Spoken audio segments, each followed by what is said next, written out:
നമസ്കാരം. ദൈവാനുഗ്രഹത്തോടെ മാർച്ച് മാസത്തിലെ നക്ഷത്രഫലം ഇവിടെ അവതരിപ്പിക്കുന്നു. ഈ വീഡിയോയിൽ ഓരോ നക്ഷത്ര ജാതകരുടെയും ഗ്രഹസ്ഥിതി സ്വാധീനം, ജീവിതത്തിലെ സാധ്യതകൾ, ഗുണകരമായ ദിവസങ്ങൾ, ജാഗ്രത വേണ്ട ദിവസങ്ങൾ, പരിഹാരമാർഗങ്ങൾ എന്നിവ ഭക്തിപൂർവ്വം വിശദീകരിച്ചിരിക്കുന്നു.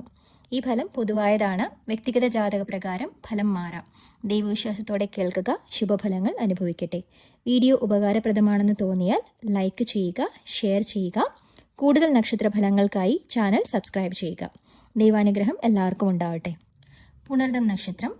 പുണർദം നക്ഷത്രക്കാർക്ക് ഈ മാസം ദൈവകൃപ ലഭിക്കുന്ന സമയമാണ്. ഗുരുവിൻ്റെ അനുകൂല ദൃഷ്ടി കാരണം അവസരങ്ങൾ തുറക്കാം. ശനി സ്ഥിരത നൽകും. ജോലി മേഖലയിൽ നേട്ടങ്ങൾ ഉണ്ടാകാം. ചിലർക്ക് യാത്രകൾ ഗുണകരമായി ഭവിക്കും.